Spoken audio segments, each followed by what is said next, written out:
পঞ্চদশ সংশোধনীর মাধ্যমে দেশের পরবর্তী জাতীয় নির্বাচন কোন ব্যবস্থার অধীনে হবে এ প্রশ্নে দীর্ঘদিনের বিতর্কে নতুন মোড় এসেছে। সর্বোচ্চ আদালতের গুরুত্বপূর্ণ রায়ের পর সরকারের পক্ষ থেকে দেওয়া হয়েছে স্পষ্ট রাজনৈতিক বার্তা। মাধ্যমে বাংলাদেশে ফ্যাসিস্টের সংবিধানের পঞ্চদশ সংশোধনী বিষয়ে আপিল বিভাগের রায় বহাল থাকার পর আইন, বিচার ও সংসদ বিষয়ক মন্ত্রী মোহাম্মদ আসাদুজ্জামান জানিয়েছেন, আগামী জাতীয় সংসদ নির্বাচন তত্ত্বাবধায়ক সরকারের অধীনেই হবে। বৃহস্পতিবার সচিবালয়ে সাংবাদিকদের প্রশ্নের জবাবে তিনি বলেন, এটি সরকারের রাজনৈতিক অঙ্গীকার। তবে নির্বাচনকালীন তত্ত্বাবধায়ক সরকার কিভাবে এবং কাদের সমন্বয়ে গঠিত হবে তা আদালতের পূর্ণাঙ্গ রায় প্রকাশের পর স্পষ্ট হবে বলে জানান তিনি। এদিকে আপিল বিভাগ পঞ্চদশ সংশোধনী নিয়ে হাইকোর্টের রায় বহাল রাখায় তত্ত্বাবধায়ক সরকার ব্যবস্থা ও গণভোটের বিধান ফিরে এসেছে বলে মন্তব্য করেছেন আইনজীবীরা।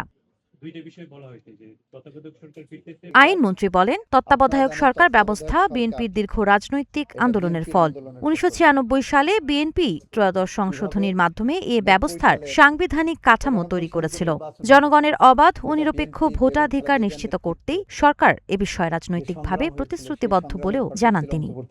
সেই কনসেপ্ট থেকেই সাবা খান, নাগরিক প্রতিদিন। বিএনপি পার্লামেন্টে ত্রয়োদশ সংশোধনী